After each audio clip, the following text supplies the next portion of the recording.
Hi, this is Zane Demsey with the class of 2020. For the past 2 years, I've been studying the argument of whether or not to pay college athletes. This topic has always interested me because I've been a hockey player my whole life and I'm currently on the path to becoming a Division I hockey player. It has been interesting to track this process over the years and watch as the topic evolved and see how history wrote itself.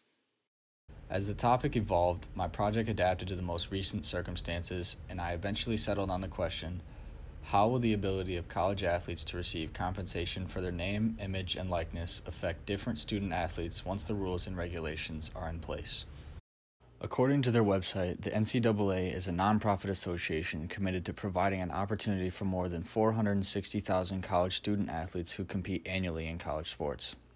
Since the 1920s, when college athletics began broadcasting over the radio, collegiate sports have evolved into a multi-million-dollar business, generating hundreds of millions of dollars annually for schools, coaches, television networks, apparel companies, and the NCAA.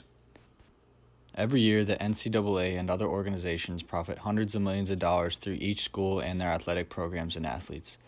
However, the NCAA rules and regulations require that the athletes receive none of the profit they create. Even though many athletes are provided scholarships and some healthcare services, they are not receiving any formal compensation. According to their rules and statements, the NCAA adheres to amateurism with regards to their athletes. By definition, an amateur athlete is someone who competes in sports for personal satisfaction and not for monetary gain. Typically, they do not receive any form of compensation.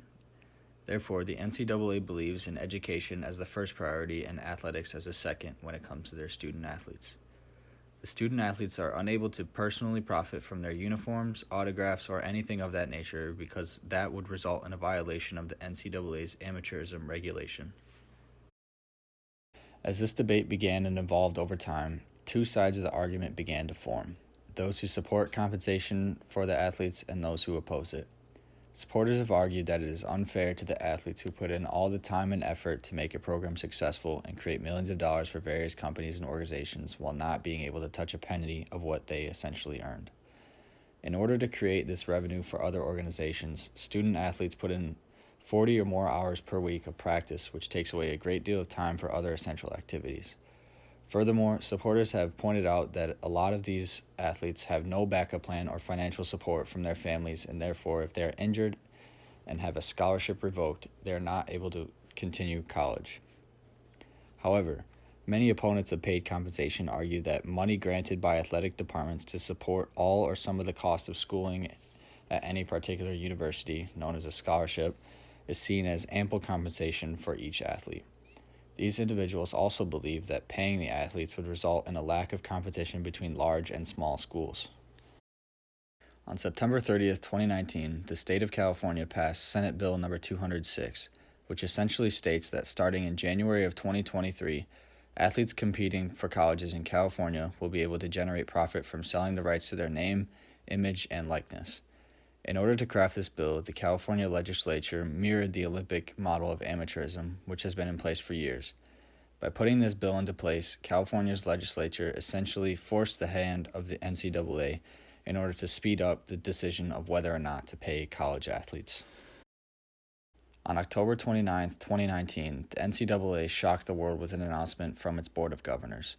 According to the article published on its website, the NCAA's top governing board voted unanimously to allow college athletes to receive payment from their name, image, and likeness within the collegiate model of athletics.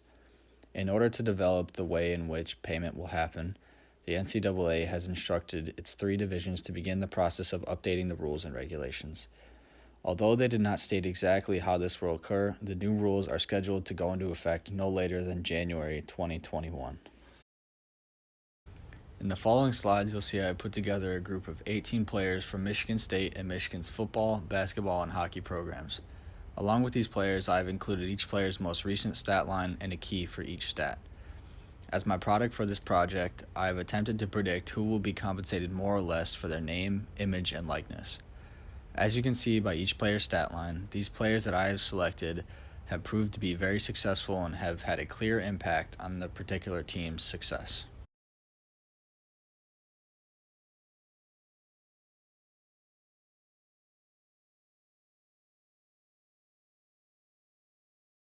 For example, when looking at a player such as Patrick Kodorenko, you can see he has been a great offensive threat for the Spartans this year, logging nearly a point per game with 33 points in his 36 appearances.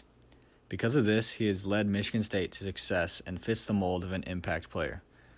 Furthermore, at the conclusion of this season, Patrick also signed an NHL contract with the New York Rangers, which further shows his success on the ice.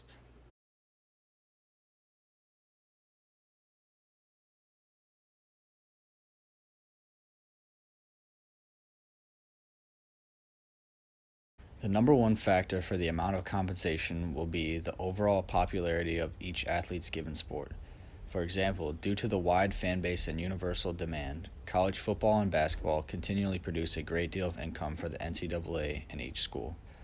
However, the players who are most likely to receive the most income are those who are seen as popular amongst the fans due to the positive impact they have on their team's success. These impact players tend to be much more popular amongst the different fan bases. Therefore, if I were to make an educated guess with the research I have gathered over the past 2 years, I would say that these impact players, especially in football and basketball, will be the ones receiving the most compensation from their name, image, and likeness.